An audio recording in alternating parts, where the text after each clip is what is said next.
Une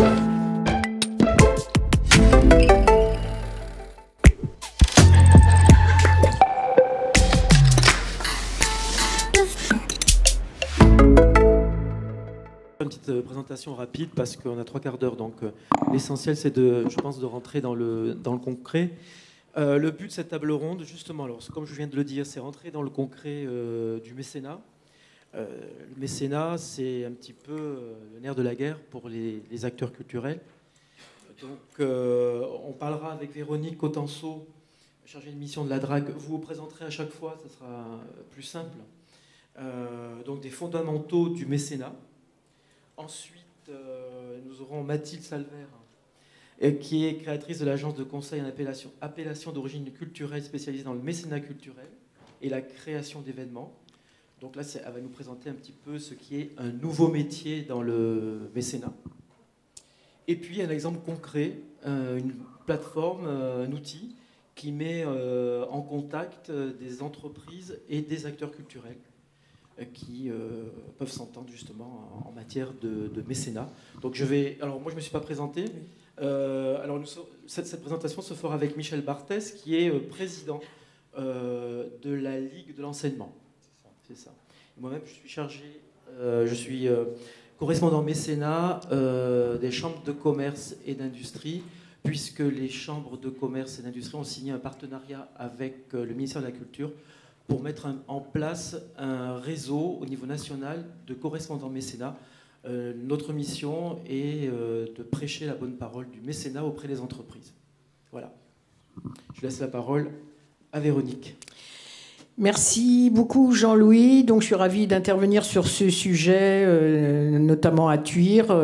J'étais intervenue également à Toulouse et à Montpellier sur cette même thématique. Très rapidement, donc je suis responsable de la communication et du mécénat à la DRAC Occitanie, basée à Montpellier.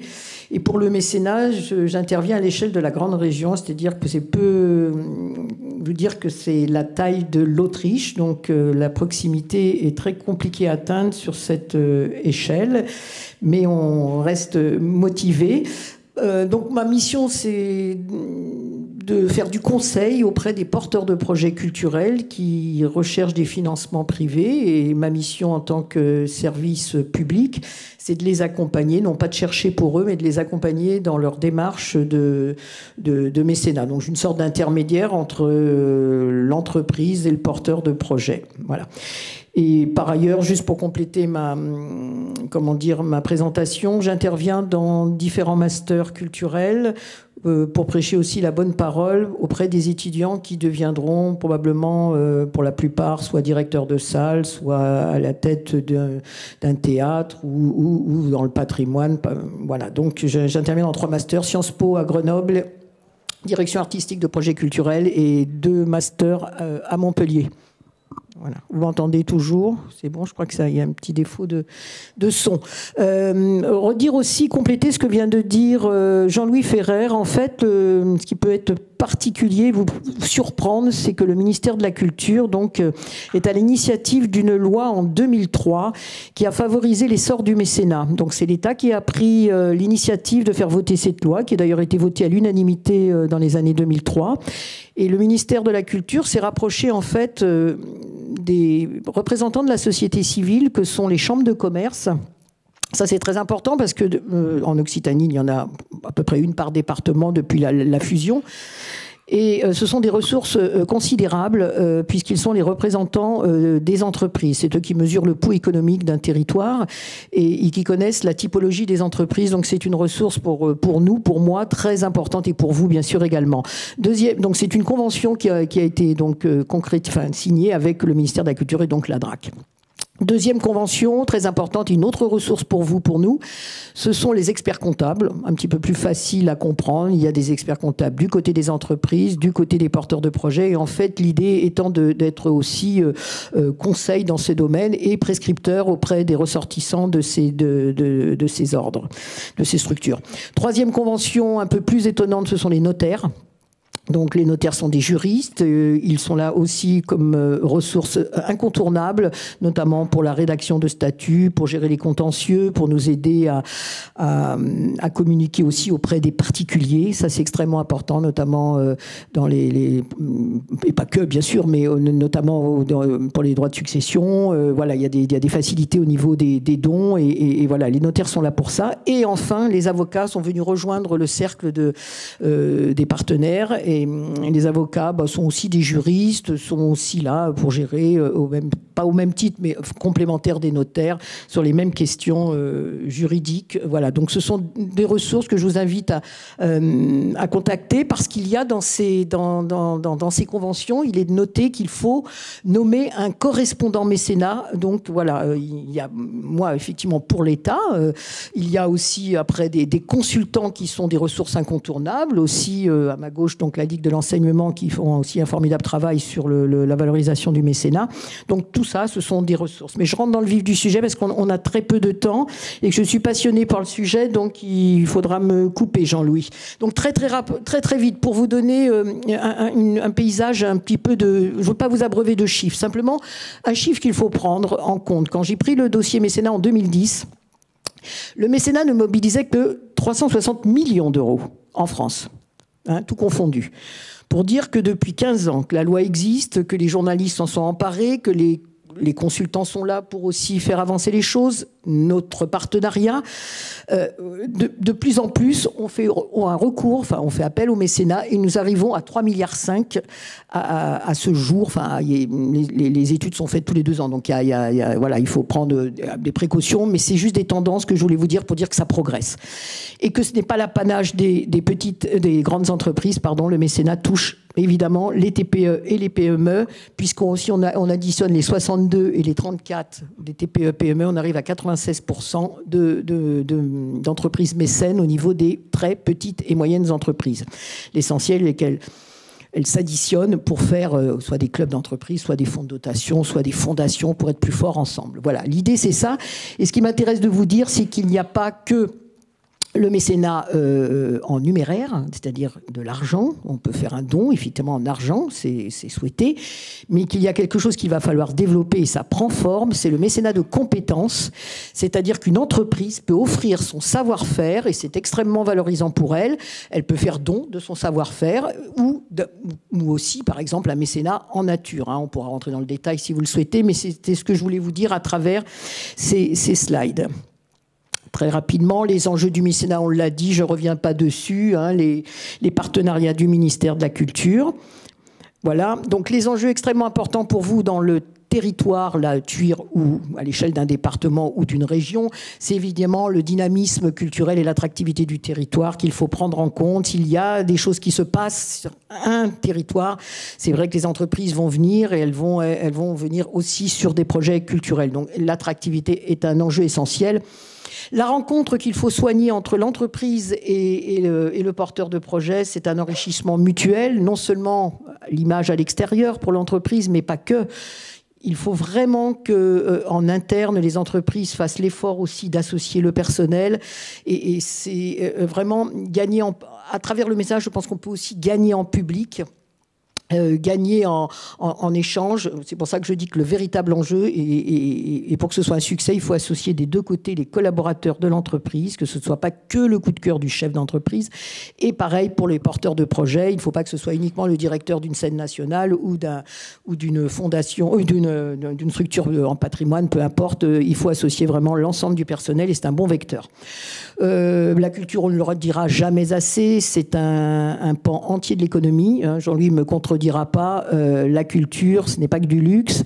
Et on dit même dans les rapports que ça dépasse largement l'industrie automobile. Donc, pour vous dire que, notamment par l'emploi, mais par aussi toute la chaîne de restauration dans le patrimoine, c'est un levier à part entière de l'économie. Et puis ce que j'y vois à travers le mécénat, quand on y recourt, c'est le renouvellement des publics, la complémentarité des compétences, l'hybridation d'un modèle qui se veut peut-être assez sain, tout compte fait, lorsqu'on a à la fois l'État, garant de l'intérêt général, et là je me positionne, mais aussi les collectivités locales, les particuliers et les entreprises. Et tout ça fait qu'on a des garde-fous et on est au niveau de l'enrichissement intellectuel. On évite quelques dérives et le discours me semble plus sain. Voilà, donc les enjeux sont là. Rapidement, pour vous dire quand même, parce que je ne sais pas le niveau de connaissance, hein, excusez-moi si toutefois vous saviez déjà toutes ces choses-là, mais il faut faire court et aller à l'essentiel, faire une différence rapide entre le mécénat et le sponsoring.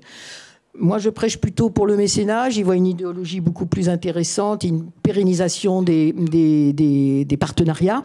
Mais le sponsoring n'est pas en soi une mauvaise chose, hein, sauf qu'on n'est pas dans les mêmes enjeux. On est plus sur de l'engagement publicitaire lorsque l'on fait du sponsoring. Voilà, donc pourquoi pas, sauf qu'une entreprise va vous donner 1 000 €, il faudra que vous remettiez 1 000 € de publicité en contrepartie. Tandis que le mécénat, on y vient rapidement, c'est un soutien, donc c'est toujours un don, hein, quel que soit de toute façon sponsoring ou mécénat. C'est un don apporté sans contrepartie. Et je vous ai mis une astérix parce que dans la loi, effectivement, il est mentionné sans contrepartie, c'est un peu normal. Lorsqu'une entreprise fait un don, elle n'est pas en mesure d'attendre quelque chose de la part du projet culturel. Cependant, je me positionne aussi pour dire qu'il faut des contreparties. Elles sont permises par jurisprudence. Donc, il faut, pour faire venir une entreprise sur votre projet culturel, il faut lui montrer ce que vous faites et il faut aussi lui offrir quelque chose de vous, mais pas de vous financièrement. Offrir évidemment des places dans un théâtre au premier rang pour les clients de l'entreprise ou pour les salariés, pourquoi pas, mais il y a beaucoup plus innovant et intéressant à faire au niveau des contreparties. Je pense par exemple, puisqu'on est dans un théâtre, offrir la visite des salles de costumes, faire une visite guidée dans un musée, voilà, une sorte de privilège pour l'entreprise, mais qui ne vous coûte pas plus que du temps, ce qui est énorme quand même, mais vous y avez le droit et c'est ce qui va faire un rapprochement entre vous et l'entreprise. Il ne faut pas hésiter à les montrer et aller chez elle pour montrer que vous vous intéressez aussi à l'entreprise. La différence qu'il faut faire, c'est la disproportion qui doit être marquée entre le don et la contrepartie. C'est pour ça que la contrepartie est maîtrisée à hauteur de 25% du montant du don. C'est juste une jurisprudence, vous ne le verrez pas dans la loi. Excusez-moi, je vais assez vite. Ce que je voudrais, c'est surtout qu'on échange avec vous après. Les différents types de mécénat, pensez-y. C'est extrêmement valorisant quand vous avez un savoir-faire. Par exemple, vous avez besoin d'un site web. Vous allez faire appel à une boîte de webmastering qui pourra faire le site internet de chez elle ou être mis à disposition dans votre structure pour faire bénéficier la structure de la compétence. Mais ça peut être sur plein d'autres choses. Je sais pas, une compagnie d'électricité pour prévoir un éclairage pour un théâtre, plein de choses intéressantes. Et en nature, ça peut être un transport, besoin de transporter des œuvres, enfin, des tas de choses auxquelles il faut penser. Et c'est extrêmement valorisant pour une TPE et PME de montrer son savoir-faire. Là aussi, c'est très important en tant que service de l'État, même si ça n'est pas obligatoire, je vous invite à faire vérifier avant de vous lancer dans le mécénat que vous êtes bien éligible à recevoir du mécénat. Alors, ce n'est pas moi qui vais vous le dire, ce n'est pas Jean-Louis, ce n'est pas personne autour de la table, ce sont les services fiscaux qui apprécient si vous êtes d'intérêt général. Alors bon, c'est pas simple. Il y a quand même des critères de l'intérêt général. Il faut avoir une gestion des intéressés. Je me fais pas trop de soucis parce que les associations loi 1901 en général sont plutôt dans ces critères-là. Mais néanmoins, faut pas être soumis aux impôts commerciaux non plus. Voilà. Et surtout, le troisième critère, c'est que votre structure ou les activités afférentes à la structure ne s'adressent pas à un cercle restreint de personnes. L'idée toujours du grand nombre, de l'accès à la culture pour tous. Voilà en gros les 3 critères, mais qui sont appréciés par des personnes. Donc il peut y avoir des rejets, parce que parfois il y a des incompréhensions. Il ne faut pas hésiter à représenter un dossier, mais pourquoi je vous invite à faire cette démarche ? Parce que ça rassure l'entreprise. Lorsque vous allez lui dire « je suis éligible, vous pouvez me faire un don et je peux vous remettre un reçu fiscal sans problème », on avance déjà. Déjà, on est dans la confiance. Voilà. Les structures, de toute façon, concernées, qui n'ont pas trop de problèmes, c'est l'État, c'est les collectivités, c'est les établissements publics, en général les associations loi 1901. Mais attention, j'ai vu quelques rejets, donc je vous invite quand même à le faire vérifier. Alors il y a des exceptions, parce que la loi est pas mal faite, elle est en faveur des festivals notamment, puisque vous imaginez bien qu'un festival peut être soumis aux impôts commerciaux. Je prends Radio France pour ne citer que lui par exemple, c'est très facile, il est soumis aux impôts commerciaux et pourtant il a le droit de recevoir des dons, parce qu'il fait de la diffusion dans son objet principal. Voilà, donc c'est en faveur des festivals, le mécénat aussi est là pour aider les festivals. Tout ça, ça s'appelle un rescrit fiscal, ça veut dire que vous êtes dans le droit chemin vis-à-vis des services fiscaux, et il n'y aura pas de problème ni pour les uns ni pour les autres. Je dis juste en passant aussi que si ces choses-là ne sont pas faites dans la norme, il peut y avoir un redressement fiscal, mais surtout il y a une amende pour les porteurs de projets à hauteur de 25% du montant du don. Donc c'est mieux de ne pas se prêter à ce petit jeu. Le don, pour vous dire quand même que le ministère a fait voter cette loi parce qu'il y a derrière, et c'est plutôt bien, ça a longtemps été pensé comme une niche fiscale, mais on n'y est pas du tout. Donc effectivement, il y a un crédit d'impôt, et je trouve ça un peu normal qu'on puisse choisir son impôt, qu'on puisse flécher son impôt quand on a une entreprise, si on a envie de le donner à l'hôpital, dans l'humanitaire, à un projet patrimonial ou à un projet d'éducation nationale, il le choisit. Elle le choisit, pardon, l'entreprise. Donc elle peut bénéficier de 60% de crédit d'impôt. Et ce qui est intéressant, c'est que la loi vient d'évoluer en faveur des TPE et PME. Auparavant, elles étaient limitées à 0,5% de leur chiffre d'affaires. Elles ne pouvaient pas donner plus. Alors, plus vous êtes petit, plus votre chiffre d'affaires est petit, donc moins vous pouviez donner. Du coup, le ministère et Admical, plein d'associations en faveur du mécénat, se sont bougés pour enfin obtenir qu'au-delà de 20 000 €, on n'applique pas ce 0,5% du chiffre d'affaires. Et en contrepartie, la loi est pas mal faite non plus, parce qu'elle a sanctionné les grosses entreprises qui avaient tendance à dériver. Et on leur a dit qu'au-delà de 2 millions d'euros, elles ne bénéficiaient plus de 60%, mais de 40%. Mais on n'est pas dans ces échelles ici en région, on est sur d'autres dimensions, mais c'est pour dire qu'il y a un rééquilibrage entre TPE, PME et très grandes entreprises. Il y a une possibilité de report si vous dépassez. Bon, ça, c'est comme beaucoup de systèmes au niveau des impôts, les 5 années suivantes, et la contrepartie égale à 25. Donc, j'ai envie de vous dire, si j'additionne 60% pour l'entreprise, 25% de contrepartie, au final, on fait vraiment un don. Maître Lamarck, qui est là, que je salue dans la salle, qui a beaucoup œuvré pour le mécénat dans les Pyrénées-Orientales, dira « Quand on donne, on s'appauvrit », et c'est vrai. On s'appauvrit toujours, l'entreprise va s'appauvrir. Mais le mécénat, ça reste un acte libre. C'est ça que j'aime bien dire aussi, je vais presque en terminer là, c'est qu'on n'est pas obligé d'y recourir. Moi, je vous invite à le faire. Ce n'est qu'un dispositif, mais franchement, on a de jolies histoires à raconter. On a notamment, avec Jean-Louis Ferrer, il y a 12 ans, monté une fondation d'entreprise dans les Pyrénées-Orientales aux côtés des notaires et des experts comptables. Et franchement, on a aidé une 50aine de projets aussi petites que de plus grosses structures culturelles, aussi bien à Font-Romeu qu'à Perpignan, dire que voilà, elles étaient 35 à avoir donné un don moyen entre 4 000, parfois un petit peu plus. Et ma foi, à 35, on y arrive. Oui.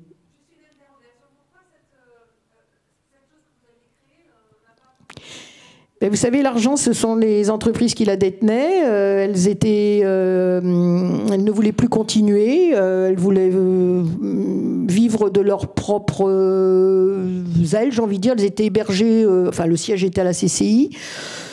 De toute façon, une fondation est valable pour 5 ans. Après, il faut recommencer pour 5 ans. On ne peut pas faire entrer d'autres entreprises dans les 5 premières années. Et puis, elles ont décidé, mais elles continuent à être mécènes. Mais c'est vrai que c'était une belle expérience qu'on regrette qu'elle n'ait pas perduré. C'est vrai que la Chambre de commerce avait proposé aux entreprises mécènes de continuer. Et bon, il n'y a pas eu cette volonté. Et puis, c'est vrai que, comme vient de le dire Véronique, les entreprises, la plupart, ont continué à être mécènes. En fait, elles ont été un petit peu éduquées aussi au mécénat. Oui. Mais bon, là, maintenant, c'est un peu prématuré pour en parler, mais on aura d'autres projets, je pense, dans le cadre... Tout à fait. Et je voulais juste finir avec les particuliers, parce qu'on oublie aussi que les particuliers, des gens comme vous, comme moi, si on paye des impôts, tant qu'à faire, c'est intéressant, puisqu'un particulier peut abonder, et ce qu'on appelle un peu le consommateur, le citoyen peut prendre part aussi, non seulement à une programmation, mais aussi faire un don. Donc il va défiscaliser 66% du montant du don, dans la limite de 20% des revenus imposables. et j'ai quasiment terminé, vous dire qu'il faut se poser toutes ces questions quand on se lance dans le mécénat bien avant. Est-ce que je vais faire un club d'entreprise? On peut faire une fondation d'entreprise. Il y a des fonds de dotation qui sont très faciles à monter. En fait, il y a des solutions pour chaque projet, mais on n'est pas obligé non plus. On peut tout à fait faire ça simplement, de la régie directe. On me donne et je reçois. Et comme on est dans le pratico-pratique, juste penser à trois petites choses. Une phase exploratoire. D'abord, c'est tout bête à dire, mais il faut un projet. Mais je dis ça, tout à l'heure on parlait qu'il y avait beaucoup trop de création, mais c'est vrai que le projet, il se veut un peu différent des autres, il va falloir le vendre différemment. Le projet, c'est un projet bâti, un projet viable, peut-être déjà aidé par les collectivités, c'est peut-être bien, mais pas forcément. Moi, je reçois tout le monde, il n'y a pas de problème. Faites attention sur le territoire sur lequel vous vous implantez.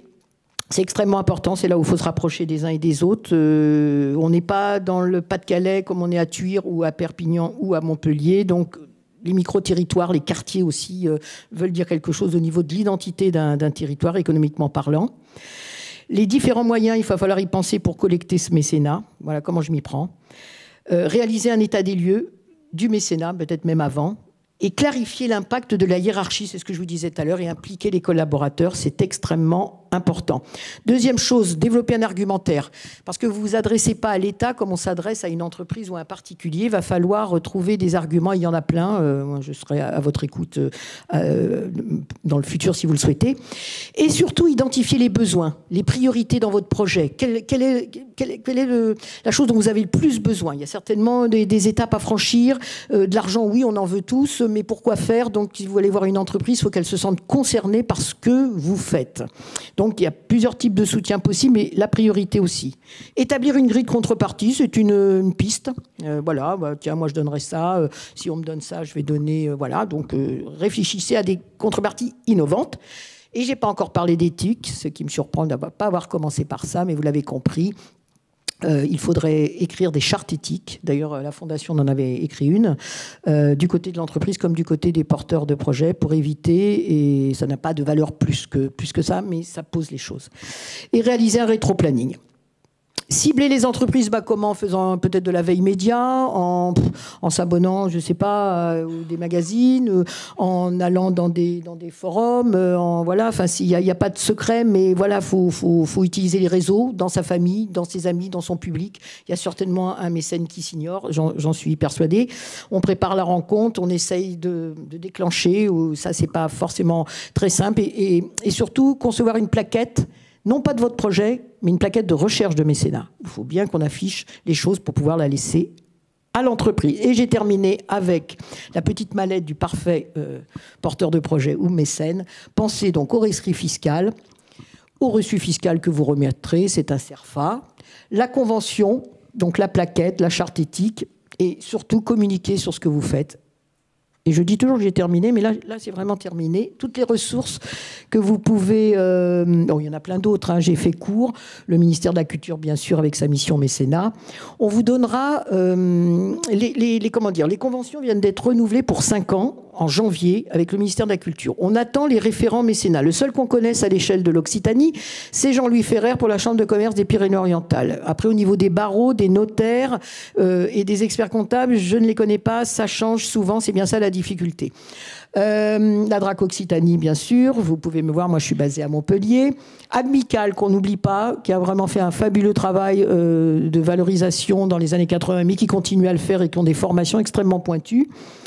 L'AFF, et là Mathilde, qui est consultante et qui est donc intégrée aussi à ce réseau, en parlera mieux que moi, l'Association française des fundraisers. Culture mécénat, pôle de compétences, elle vous en dira 2 mots, ce sont des dames, elles ont créé ce pôle de compétences, et je vous rassure, on va essayer de faire ça aussi à l'échelle de la grande région, de monter un pôle mécénat régional prochainement. La CCI des Pyrénées-Orientales, bien sûr, le MEDEF 66 que j'ai contacté récemment, en la personne de Caroline Sirer qui devait peut-être nous rejoindre, voilà, et Fondation de France, Fondation du patrimoine, etc., etc. Est-ce que j'ai tenu les délais? Parfait. Est-ce qu'il y a des questions? C'est très court, hein. C'est très très court. C'était très clair. Ah, s'il y a une question. Alors là, ça dépend. Vous donnez combien, madame? Ah, alors je prends, je remettrai le diaporama. On va laisser la parole maintenant à Mathilde Salvert, donc, qui est justement une des ressources. Merci. Bon, alors, vous m'entendez? Oui. Bon, donc on est très très tenu par le temps, donc je vais évidemment essayer de faire aussi concis que Véronique. Donc voilà, je m'appelle Mathilde Salvert, j'ai créé une structure qui s'appelle AOC, Appellation d'origine culturelle, en 2011, voilà, ça va faire bientôt 12 ans. Donc spécialisée sur le mécénat et le montage de projets culturels. Très clairement, le mécénat occupe 90% de mon temps. Donc, alors, j'ai bien aimé Jean-Louis quand tu as précisé des nouveaux métiers. J'espère qu'on dira ça pendant longtemps. Non, en fait, moi, quand j'ai fait mes études, c'est vrai qu'on parlait très très peu de mécénat. J'ai fait un ESS et Master 2. Il n'y avait pas d'intervention sur le mécénat. C'est le sujet que j'ai choisi dans le cadre de mon mémoire qui m'a amené vraiment à découvrir cette question parce que je trouvais justement qu'il y avait... C'était étonnant qu'on n'en parle pas plus. Ça avait été simplement mentionné. Donc c'est comme ça vraiment que je suis rentrée dedans. Donc j'étais très très peu formée de façon théorique. C'est vraiment la loi aussi était quand même venait d'être mise en place. Donc c'était des choses un peu nouvelles. Alors maintenant évidemment on a du recul, la loi Aillagon a 20 ans. Donc ces nouveaux métiers de conseil en mécénat, c'est vrai c'était très nouveau quand j'ai démarré. On n'est pas très très nombreux, donc c'est important aussi. Je vais un peu témoigner là-dessus.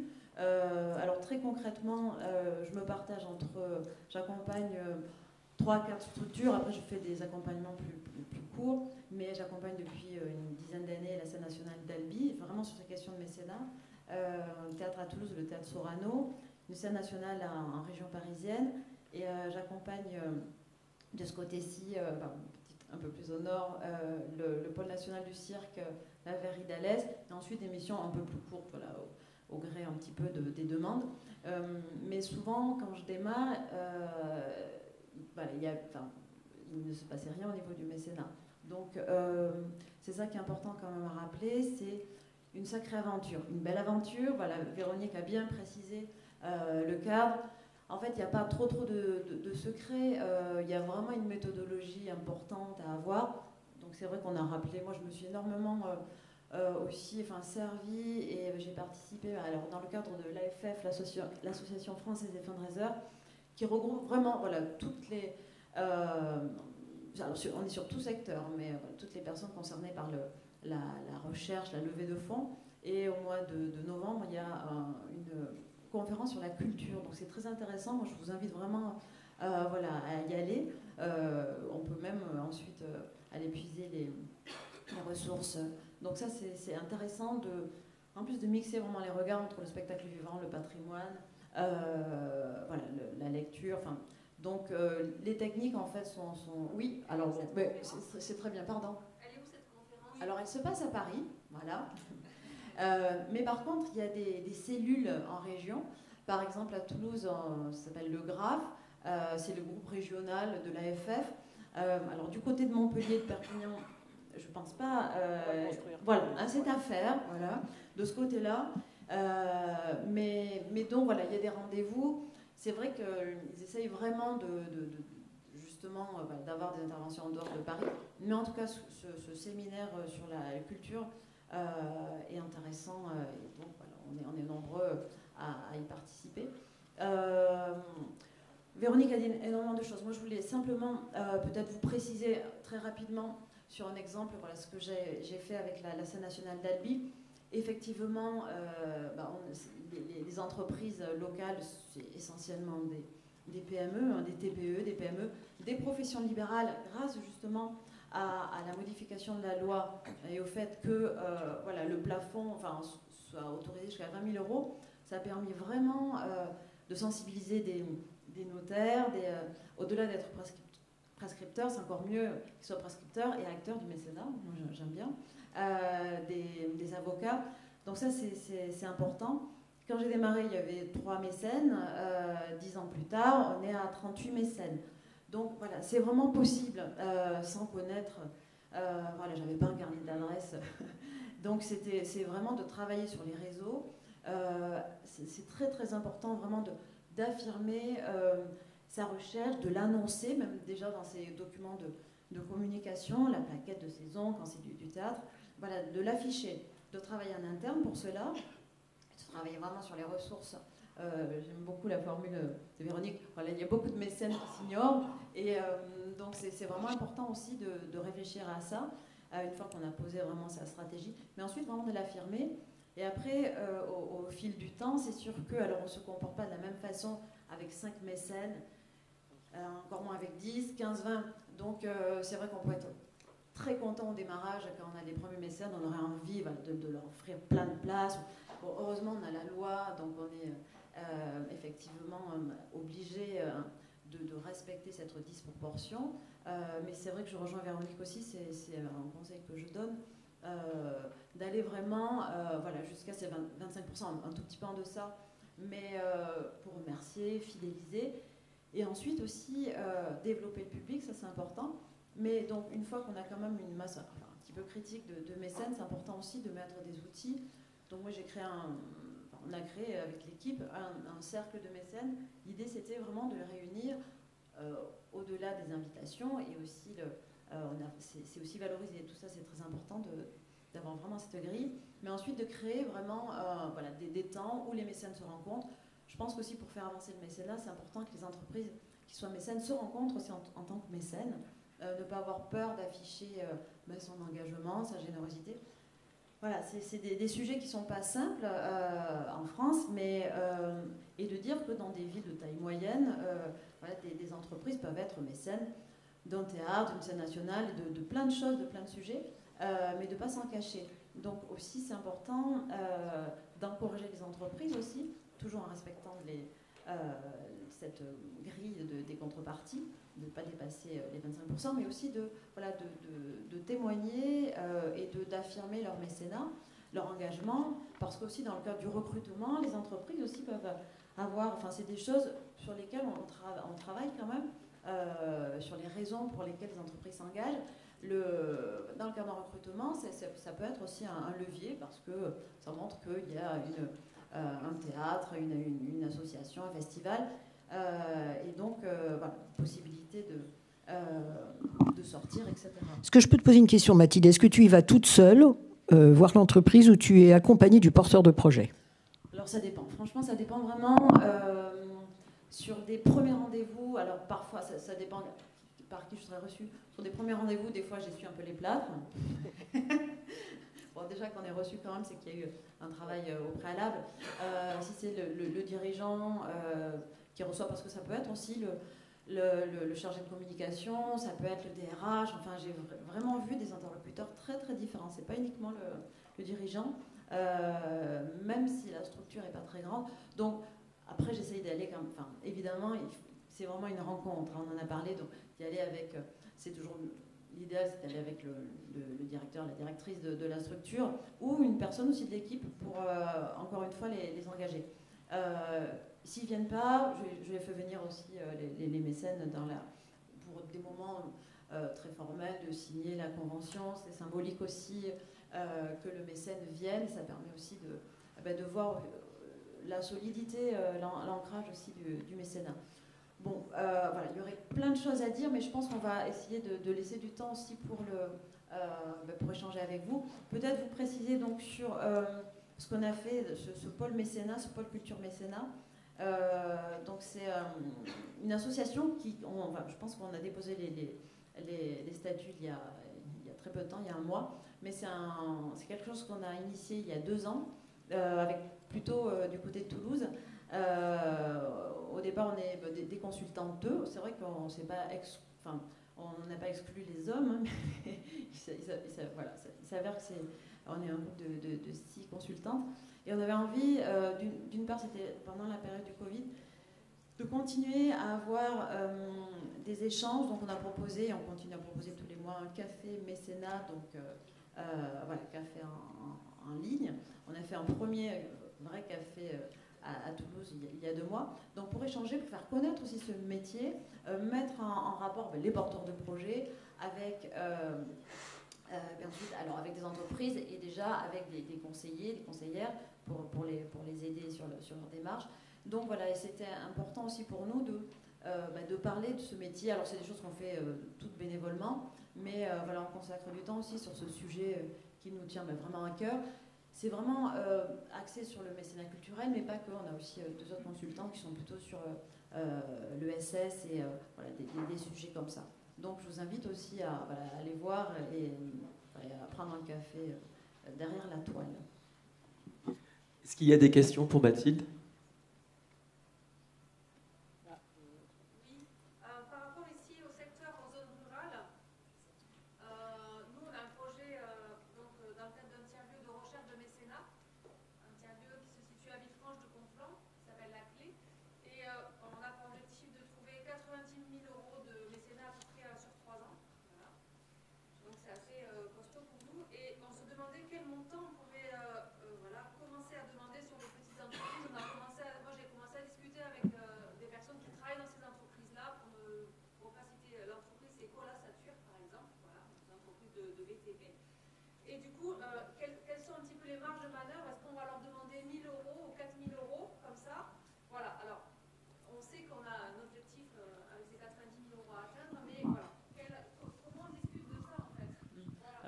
Pour répondre, dans un premier temps, déjà c'est important d'avoir fixé le montant global de la levée de fonds. Ça, c'est une bonne chose. Ensuite, c'est vrai que c'est très important de réfléchir sur les entrées, à combien on démarre, est-ce qu'on met un ticket d'entrée ou pas. Moi, je conseille vraiment de mettre 2, 3, 4 entrées, parce que c'est important aussi que pour l'entreprise potentielle, le mécène potentiel, elle sache qu'il y a une stratégie derrière, que des choses ont été bâties, construites. Ce que disait Véronique, l'importance de cette plaquette, c'est pas uniquement un exercice de style, c'est que ça permet vraiment de se poser des questions essentielles, de méthodologie, mais qui montre que il y a une démarche et il y a surtout une stratégie posée. Donc il n'y a pas de montant minimum, c'est vraiment par rapport à votre somme. Déjà, vous avez 3 ans, donc déjà ça permet quand même chaque année de savoir 30 000 euros par an à lever. Donc vous voulez combien ? 10 mécènes, 15 mécènes, le temps aussi que vous aurez à consacrer à ces mécènes, parce que ça demande du temps. Donc on peut réfléchir à rationaliser les choses. C'était l'exemple que je vous donnais en créant un cercle pour inviter les mécènes en même temps, pour ne pas passer tout ce temps, mais il y aura des moments quand même où il faudra consacrer du temps à chaque mécène. Donc ça, c'est vraiment à vous réfléchir sur combien de mécènes idéalement, et par rapport à votre zone d'implantation, je pense que quand même c'est important de démarrer sur des montants pas trop élevés. Oui, j'ajouterais juste que on est parti de très loin au niveau des mentalités en France et dans les régions. On a bien progressé, mais je pense que par rapport à la taille du projet, au budget global du projet culturel, je crois qu'on ne peut pas aller au-delà de 25% en mécénat. Et c'est déjà énorme. Je pense qu'on n'est pas encore, et c'est peut-être souhaitable d'ailleurs, qu'on ne dépasse pas à peu près ce quota. Après, demander, ça me gêne un petit peu, parce que j'ai envie de dire, c'est un échange. Écoutez-les, les entreprises. Vous allez demander 1000, puis en fait, ça se trouve, elle aurait pu donner plus. Et inversement, je ne suis pas sûre qu'il faille vraiment demander, mais bon, peut-être c'est de l'écoute beaucoup, c'est beaucoup de... C'est vrai que c'est aussi un métier, c'est pour ça que de plus en plus, ce métier se professionnalise. Tout à l'heure, on parlait des DLA, je le redis, dispositif local d'accompagnement, peut permettre de pérenniser une structure culturelle, et donc ce temps peut être consacré à la recherche de mécénat aussi. Il faut y penser. Je suis vraiment, et la mutualisation, et on fera le lien après peut-être avec la table ronde suivante, mais en tout cas professionnaliser l'emploi et le mutualiser, c'est extrêmement important. Mais voilà, j'espère avoir à peu près répondu avec Mathilde, mais vraiment ne pas aller au-delà, ne pas espérer beaucoup plus que même entre 20% de mécénat, c'est énorme. Énorme sur un projet. Une autre question ?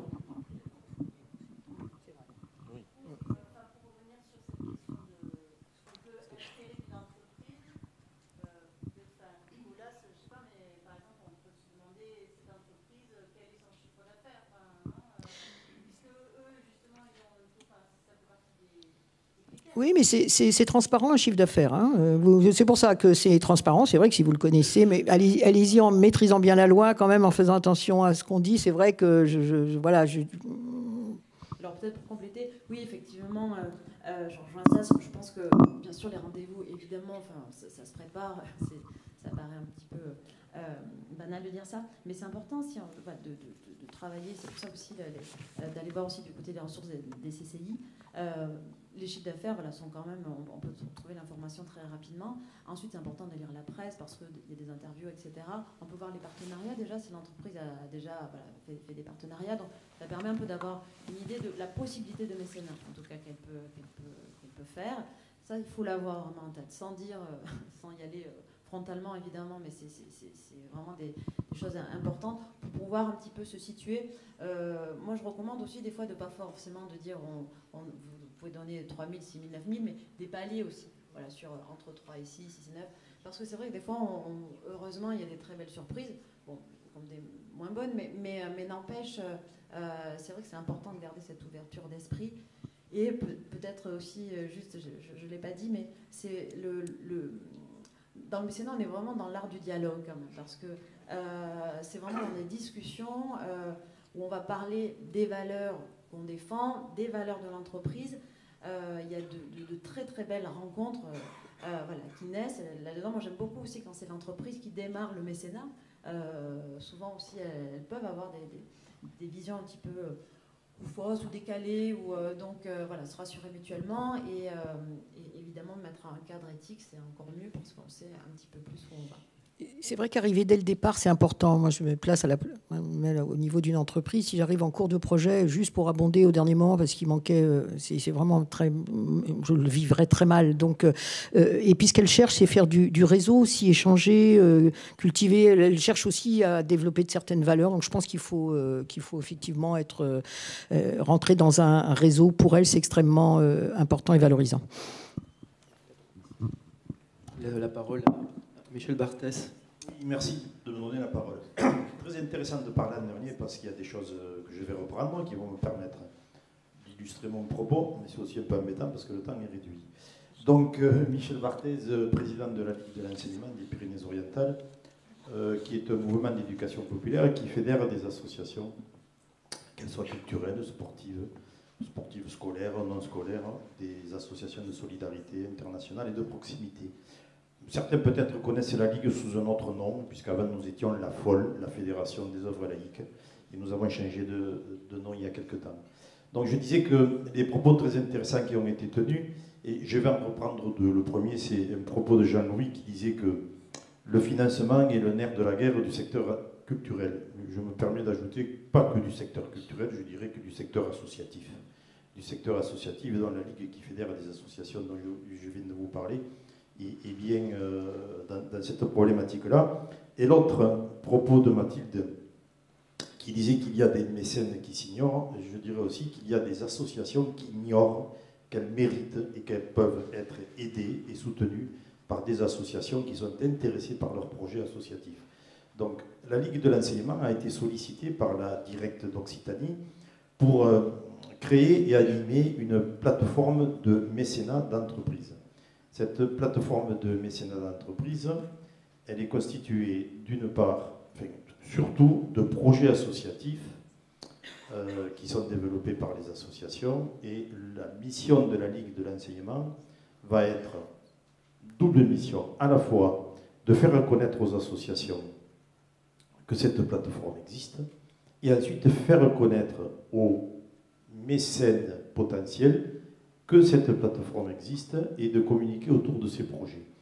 Donc, dans un premier temps, notre travail a constitué à informer les associations de cette plateforme et de les informer des démarches à entreprendre. Ces démarches à entreprendre, elles sont essentiellement liées déjà au statut des associations. Effectivement, il faut qu'elles soient des associations loi 1901, et ces associations doivent respecter, bien entendu, la loi, et aussi les préalables, si je dirais, ce sont des démarches administratives, à savoir, d'une part, être sur le compte asso, ça veut dire déposer les statuts, démontrer qu'on tient les assemblées générales, faire toutes ces démarches sans lesquelles on ne peut pas avoir accès à du financement public de toute façon, et ensuite à savoir présenter son projet. Parce qu'effectivement, là, on est dans une démarche entre guillemets commerciale où on va devoir démontrer aux entreprises ciblées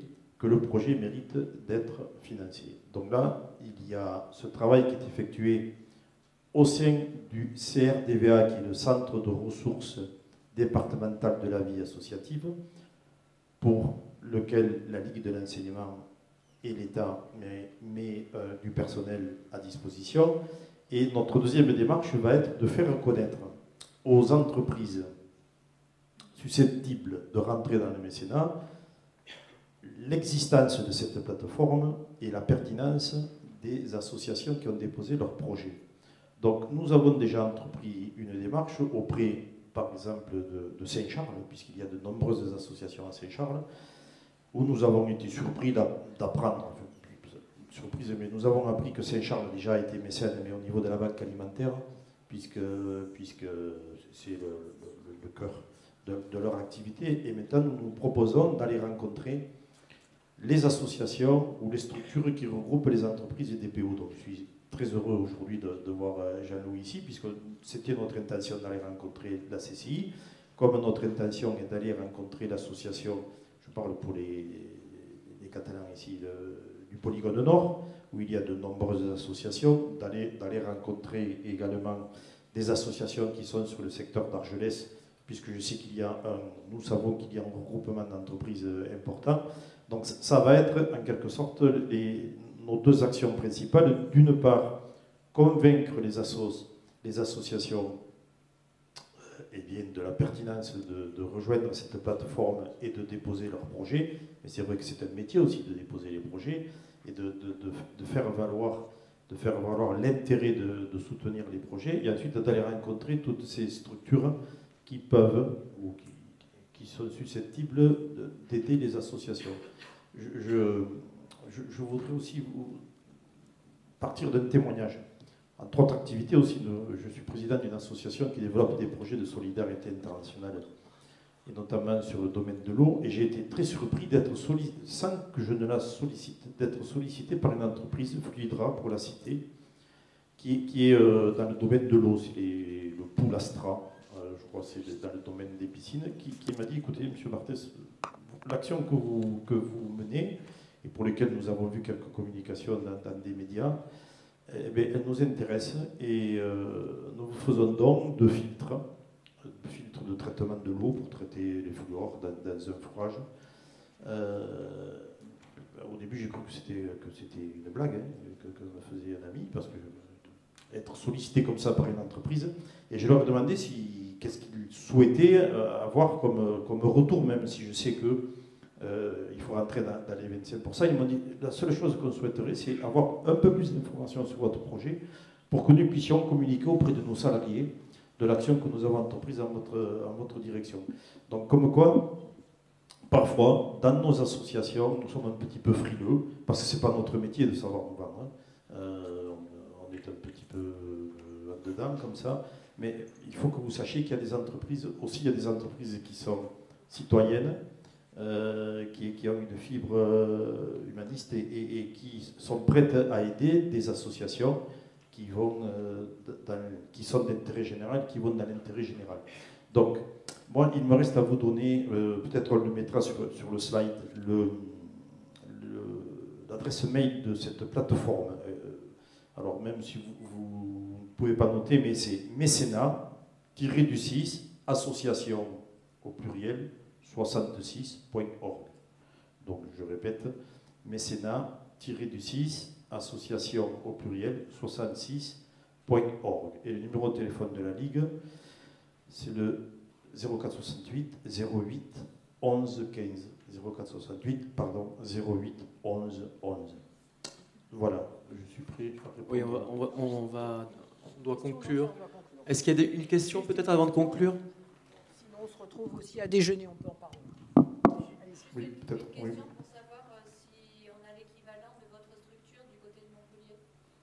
Alors, l'équivalent de la Ligue de l'enseignement, assurément, s'ils animent une plateforme de mécénat d'entreprise, je ne peux pas vous répondre, madame. Par contre, si vous me laissez vos coordonnées, je pourrais le faire. Puisque, bien entendu, nous sommes dans une union régionale où nous avons d'excellentes relations avec la Ligue de l'enseignement. Mais actuellement, je ne peux pas vous le dire. Est-ce qu'il y a d'autres questions? Une dernière question. Vous êtes prêts à vous lancer dans le mécénat? Allez, c'est une belle aventure. Le mot de la fin pour l'État, peut-être c'est toujours l'État qui conclut. Non, mais écoutez, pour vous dire qu'on fait du service après-vente s'il faut, qu'on est joignable dans la mesure de notre temps, et comme je vous disais, la région est très grande, mais qu'on vous promet de vous accompagner s'il le faut, de vous donner quelques pistes comme on l'a fait là maintenant, et qu'on va à nouveau se retrouver au sein de la grande région avec Jean-Louis et d'autres partenaires pour essayer de structurer, passer à l'étape supérieure, parce que ça fait 20 ans que le mécénat existe, qu'on a bien progressé très franchement, que d'ailleurs toutes les entreprises ne défiscalisent pas, ça je tenais à le dire, donc il faut pousser à ce qu'elles le fassent pour justement pouvoir faire plus l'année suivante et justement en aider davantage. Donc il faut le savoir que en fait c'est 2 milliards qui est simplement mobilisé en mécénat, mais on annonce 3,5 milliards, donc ça veut dire qu'il y en a 1,5 qui ne défiscalisent pas. Bon, c'est leur, après tout elles font ce qu'elles veulent, hein, elles n'ont pas obligé de le faire. Voilà, donc c'est pour dire que ce n'est pas une niche fiscale, ce n'est pas remis en question. On a l'assurance que le ministère des Finances ne remettra pas en cause cette loi. Elle est plutôt bien faite. Elle est très au niveau maintenant des pays européens. Donc il faut s'en saisir. Et ça marche pas. En tout cas, tenter l'aventure.